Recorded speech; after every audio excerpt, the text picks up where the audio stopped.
జిల్లా పరిషత్ ఉన్నత పాఠశాల గౌరవ గజిటెడ్ ప్రధాన ఉపాధ్యాయులు కె గణేష్ కుమార్ సార్ గారు, నాతోటి ఉపాధ్యాయులు, ప్రియమైన విద్యార్థులు, ఈరోజు డిసెంబర్ 3కు ప్రత్యేకత ఉంది.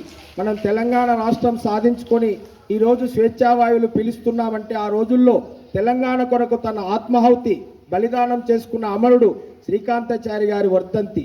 శ్రీకాంతాచారి 1986 ఆగస్టు 15 స్వాతంత్ర దినోత్సవంన నల్గొండ జిల్లా పొడిచేడు అనే గ్రామం, మోత్కూరు మండలం, అక్కడ జన్మించారు. కాసోజి వెంకటాచారి శంకరమ్మ అనే విశ్వబ్రాహ్మణ కుటుంబంలో జన్మించి ఆ రోజుల్లో ఆయన విద్యార్థి నాయకుడిగా అక్కడే నక్రేకల్ మోత్కూరులో చదివి హైదరాబాద్లో చదువుతున్న సందర్భంలో కేసీఆర్ గారు, మాజీ ముఖ్యమంత్రి గారు ఆమరణ నిరాహార దీక్ష చేస్తుంటే ఆయన పల్సు పడిపోతే అప్పుడున్న ఆంధ్ర ప్రభుత్వం అరెస్ట్ చేస్తే ఇక తెలంగాణ రాదేమో అని ఎక్కడంటే ఎల్బీ నగర్ చౌరస్తాలో అంబేద్కర్ విగ్రహం సాక్షిగా, ఓ అంబేద్కరా నీవైనా మాకు తెలంగాణ ఇవ్వు అని పెట్రోల్ పోసుకొని నిప్పంటించుకున్న మహనీయుడు ఎవరంటే శ్రీకాంతాచారి, తెలంగాణ తొలి అమరుడు.